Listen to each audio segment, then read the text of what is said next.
Hello दोस्तों, नमस्कार। आप लोग का ये अपना यूट्यूब चैनल पे बीकेएस स्टडी हब पे मैं बसंत आप लोगों को फिर से एक बार स्वागत करता हूँ। दोस्तों, आज हम लोग जिस तरह पिछला वीडियो में हम लोग पढ़े थे कि संसदीय समितियाँ पढ़े थे दोस्तों हम लोग पिछला वीडियो में कि संसदीय समितियां का गठन कैसे होता है, उसका प्रावधान कौन सा अनुच्छेद में है, संसदीय समितियां कितने प्रकार का है, तो हम लोग पढ़े थे दोस्तों। आज हम लोग जितने भी संसदीय की प्रमुख समिति है उसको अच्छे तरीक़ा से पढ़ेंगे और जितने भी प्रतियोगिता परीक्षा या तो कंपटीशन एग्ज़ाम हैं वो अच्छे से कर पाएंगे। अगर हम लोग पढ़ेंगे आज जितने भी सभी समितियां पढ़ लेंगे दोस्तों, तो सभी कंपटीशन एग्ज़ाम में इसी के अंदर से आता है। हम लोग का एक भी क्वेश्चन नहीं छूटेगा और हम लोग परीक्षा को अच्छे से करके आ पाएंगे दोस्तों हम लोग देखेंगे लोक लेखा समिति का जो गठन है प्रथम बार वो 1921 में हुआ था दोस्तों। मॉन्टेग्यू चेम्सफोर्ड सुधार अधिनियम 1919 के अंतर्गत प्रथम बार या तो पहली बार भारत में 1921 में हुआ था। कहने का मतलब ये है दोस्तों कि जो भारत में प्रथम बार लोक लेखा समिति का गठन हुआ था वो 1921 में हुआ था, और वह जो 1921 में हुआ था वो मॉन्टेग्यू चेम्सफोर्ड सुधार 1919 के अधिनियम के आधार पर हुआ था। उसके बाद हम लोग देखें तो दोस्तों लोक लेखा समिति में कुल सदस्यों की संख्या 22 होती है। उसमें से 15 लोकसभा की होती है और 7 राज्यसभा की होती है। जो लोक लेखा समिति में सदस्यों की संख्या होती है दोस्तों वो टोटल 22 होती है। उसमें से 15 लोकसभा से होती है और 7 राज्यसभा से होती है। कुल मिलाकर 22 होती है दोस्तों। उसके बाद हम लोग आगे देखें तो इसका जो कार्य होता है, जो लोक लेखा समिति का कार्य होता है, वो लोक लेखा समिति का प्रमुख कार्य सरकार द्वारा वित्तीय लेखा की जांच करना तथा कैग द्वारा दिया गया रिपोर्ट पर विचार करना। कहने का मतलब ये है दोस्तों कि लोक लेखा समिति का जो कार्य होता है वो वित्तीय वर्ष का 1 साल का खर्चा धन का जांच करती है कि ये धन सही जगह पे खर्च हुई है या नहीं हुई है या गलत जगह पे खर्च हो गई है। तो जो लोक लेखा समिति का जो काम होती है वो वित्तीय वर्ष लेखा का यानी कि वित्त से संबंधित होता है, ये धन से संबंधित होता है दोस्तों कि सही जगह पे खर्च हो रही है या नहीं। और जो दूसरा काम होता है दोस्तों, जो कैग जो रिपोर्ट करती है उस पर विचार भी करती है लोक लेखा समिति दोस्तों। उसके बाद हम लोग आगे देखें तो लोक लेखा समिति का जो अध्यक्ष होता है दोस्तों, लोक लेखा समिति का जो अध्यक्ष होता है वो विपक्षी दल का होता है, ताकि वित्तीय लेखा पारदर्शी हो सके। कहने का मतलब ये है दोस्तों कि लोक लेखा समिति का जो अध्यक्ष होता है वो विपक्षी दल का होता है ताकि वित्तीय लेखा पारदर्शी हो सके। कहने का मतलब ये है दोस्तों कि अगर अभी सरकार बीजेपी की है तो जो लोक लेखा समिति की अध्यक्ष जो होगी वो कांग्रेस पार्टी की होगी, और तो फिर बीजेपी ना होकर कोई दूसरे पार्टी की होगी, दूसरे दल की होगी। काहे कि जो धन खर्चा होगी वो अगर जिस दल की सरकार है उसी दल की अध्यक्ष होगा, तो अगर धन गलत जगह पे भी खर्चा हो जाएगा तो वह जो अध्यक्ष है वो वही दल का है तो बोल देगा कि सही जगह पे खर्चा हुआ है, जिसके लिए जनता के विश्वास के लिए, ताकि सबको विश्वास हो कि जो लेखा है, जो वित्तीय है वो सही जगह पे खर्च हो रहा है, वो उसी के लिए जो इसका अध्यक्ष है वो विपक्षी दल का होता है दोस्तों। उसके बाद हम लोग आगे देखें तो इस समिति का अध्यक्ष का जो चुनाव है वह चुनाव लोकसभा अध्यक्ष द्वारा किया जाता है। जो लोक लेखा समिति का जो अध्यक्ष का चुनाव है वह जो चुनाव होता है वो लोकसभा अध्यक्ष द्वारा करते हैं, यानी कि लोकसभा अध्यक्ष द्वारा लोक लेखा समिति का अध्यक्ष चुना जाता है। उसके बाद हम लोग आगे देखें तो दोस्तों लोक लेखा समिति का सदस्यों का चुनाव एकल हस्तांतरण मत प्रणाली द्वारा किया जाता है। कहने का मतलब है दोस्तों कि जो लोक लेखा समिति का सदस्यों का जो चुनाव है वो सांसदों के सदस्यों में से एकल हस्तांतरण मत प्रणाली द्वारा किया जाता है और लोक लेखा समिति का गठन किया जाता है तथा लोक लेखा समिति का जो सदस्यों का कार्यकाल होता है वह 1 वर्ष का होता है। याद रखिएगा दोस्तों, सभी जो पॉइंट है, मुख्य बिंदु है, वो याद रखिएगा। वो कहे कि एग्जाम के दृष्टिकोण से बहुत महत्वपूर्ण है दोस्तों। उसके बाद हम लोग आगे चले तो दोस्तों बताया गया है कि मंत्रिपरिषद का सदस्य लोक लेखा समिति का सदस्य नहीं बन सकते हैं। जो मंत्रिपरिषद का सदस्य हैं वो लोक लेखा समिति का सदस्य नहीं बन सकते हैं, क्योंकि दोस्तों जो मंत्रिपरिषद होती है वो सरकार की अंग होती है और जो लोक लेखा समिति है ये जांच करती है। तो सरकार अगर सरकार की ही आदमी होगी, खुद उसी कोई घर अगर चोरी करेगा तो उसी घर के आदमी तो जांच करने के लिए होगा नहीं दोस्तों। तो कहने का मतलब ये है कि जो मंत्री है, मंत्री वो तो सरकार की अंग होती है, तो ये जो लोक लेखा समिति है ये तो जांच के लिए होती है, तो रिपोर्ट बनाने के लिए होती है। इसीलिए मंत्रिपरिषद के लोग हैं, जो सरकार के लोग हैं, वो लोक लेखा समिति का सदस्य नहीं बन सकते हैं दोस्तों। उसके बाद हम लोग आगे चलें तो आगे हम लोग देखेंगे दोस्तों प्राक्कलन समिति। प्राक्कलन समिति का कार्य क्या है, इसमें कितना सदस्य होते हैं। प्राक्कलन समिति में कुल 30 सदस्य होते हैं दोस्तों। 30 सदस्य होते हैं, जो 30 का 30 कुल सदस्य लोकसभा से होते हैं, यानी कि प्राक्कलन समिति से कुल 30 सदस्य होते हैं, जिसमें से 30 में से 30 लोकसभा से होते हैं। इसमें राज्यसभा से सदस्य चुनने की प्रस्ताव या तो सदस्य लेने का प्रस्ताव या तो प्रावधान नहीं है दोस्तों। प्राक्कलन समिति में कुल का कुल सदस्य लोकसभा से ही होता है।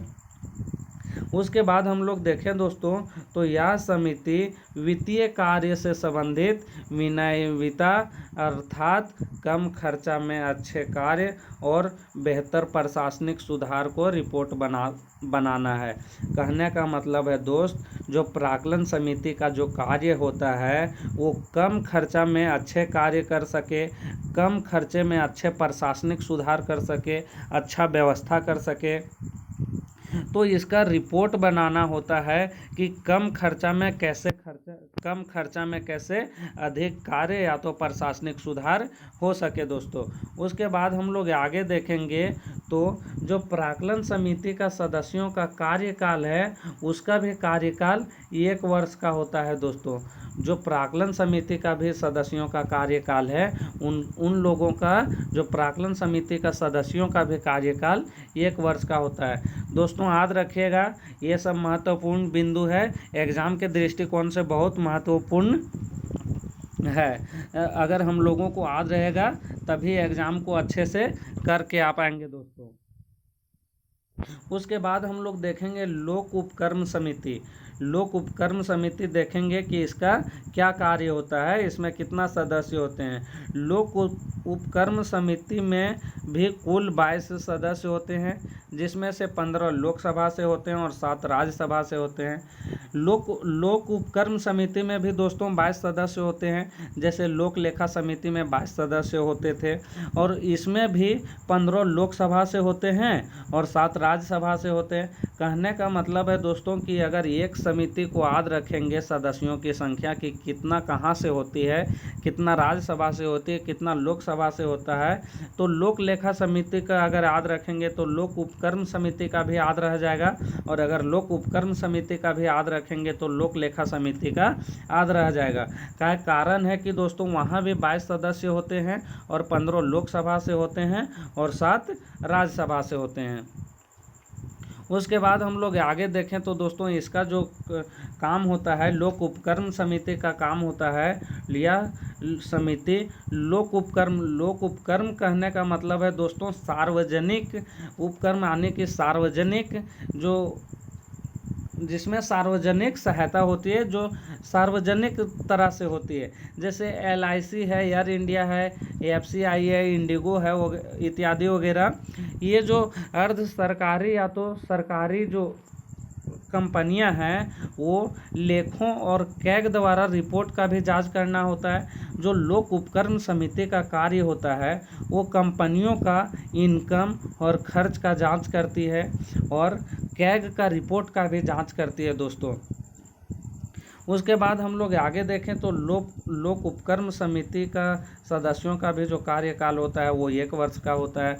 उसके बाद हम लोग आगे देखें तो अनुसूचित जाति जनजाति कल्याण समिति, अनुसूचित जाति जनजाति कल्याण समिति, जो अनुसूचित जाति जनजाति कल्याण समिति में भी कुल सदस्य की संख्या होती है दोस्तों, वह 30 होती है, जिसमें से 20 लोकसभा से होती है और 10 राज्यसभा से होती है।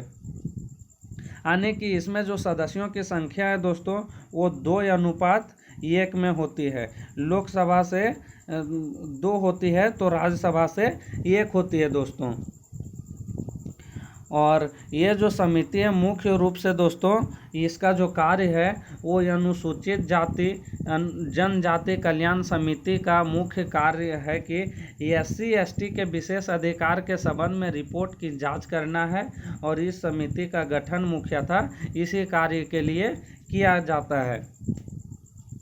दोस्तों कहने का मतलब है कि जो भारतीय संविधान द्वारा SC ST को जो विशेष अधिकार दिया गया है उसी के संबंध में अनुसूचित जाति जनजाति कल्याण समिति का जो उसी के कल्याण के लिए SC ST के विशेष अधिकार के लिए उसी के संबंध में जांच रिपोर्ट तैयार करना होता है और इसी के लिए इस समिति का गठन किया जाता है दोस्तों। उसके बाद हम लोग आगे देखें तो कार्य मंत्रणा समिति दोस्तों VVI है, बहुत इम्पोर्टेंट है दोस्तों, इसको नहीं भूलिएगा। क्या है कि अगर एग्ज़ाम में पूछ देगा और सही से आप लोग नहीं पढ़िएगा तो हम लोग सही से नहीं पढ़ेंगे तो एग्ज़ाम को अच्छे से करके नहीं आ पाएंगे। तो कार्य मंत्रणा समिति दोस्तों VVI है, इसमें स्टार लगा लीजिएगा। उसके बाद इसको अगर हम लोग देखें तो कार्य मंत्रणा समिति के अंतर्गत दोनों सदनों में अलग अलग समिति बनाया जाता है। कहने का मतलब है दोस्तों कि कार्य मंत्रणा समिति के अंतर्गत दोनों सदनों में अलग अलग समिति बनाया जाता है। जैसे लोकसभा में और राज्यसभा में अलग अलग समिति बनाता है। लोकसभा अपना अलग समिति बनाता है और राज्यसभा अपना अलग समिति बनाता है। अर्थात कहने का मतलब ये है कि लोकसभा में अलग समिति बनाया जाता है और राज्यसभा में अलग समिति बनाया जाता है। उसके बाद हम लोग आगे देखें तो दोस्तों जो कार्य मंत्रणा की समिति का जो लोकसभा से बनाया जाता है, जो कार्य मंत्रणा के समिति के अंतर्गत जो लोकसभा में समिति बनाया जाता है उसमें जो लोकसभा के सदस्यों की जो समिति होती है वह 15 सदस्यों की समिति होती है दोस्तों। और जो राज्यसभा में कार्य मंत्रणा के अंतर्गत जो समिति बनाई जाती है वो उसमें 11 सदस्यों की समिति होती है दोस्तों। अलग अलग इसलिए बनाई जाती है दोस्तों क्या कि राज्यसभा में अलग बैठक होता है, लोकसभा में अलग बैठक होता है, उसका समय सारणी अलग होता है, अलग अलग समय में विधायिका पेश किया जाता है, इसीलिए अलग अलग समितियां बनाई जाती है दोस्तों। क्या है कि जो राज्यसभा है वो अपनी राज्यसभा के लिए बैठक का रिपोर्ट बना सके, समय तालिका का रिपोर्ट बना सके, और लोकसभा जो है लोकसभा बैठक के लिए कार्यवाही समय तालिका का अलग से रिपोर्ट बना सके दोस्तों। इसके बाद हम लोग आगे देखें तो दोस्तों इन दोनों समितियों का कार्य अपने अपने कार्यवाही तथा समय तालिका को विनियमित करना है दोस्तों।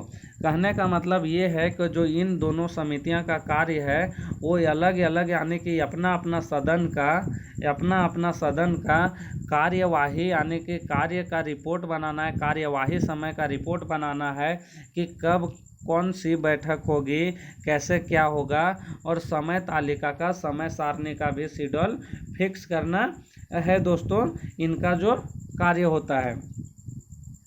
उसके बाद हम लोग आगे देखें दोस्तों तो तदर्थ समिति या अस्थाई समिति, तदर्थ समिति या तो अस्थाई समिति।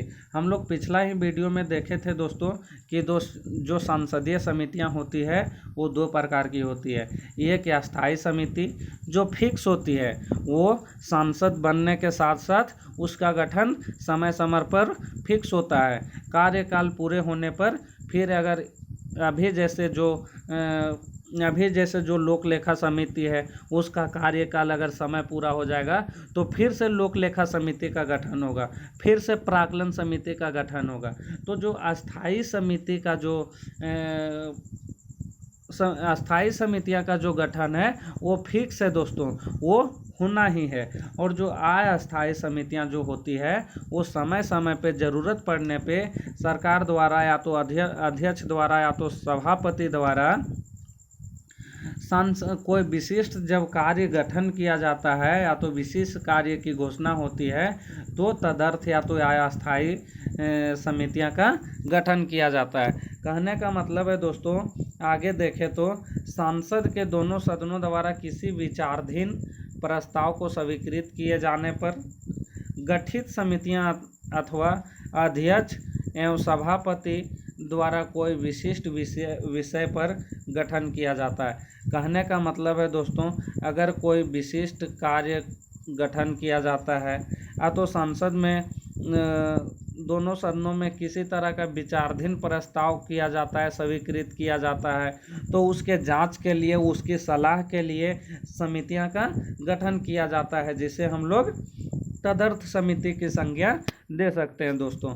उसके बाद हम लोग आगे देखें तो उदाहरण के लिए बताया गया है कि राष्ट्रपति के अभिभाषण पर, जैसे राष्ट्रपति के अभिभाषण पर हम लोग समितियां बना सकते हैं।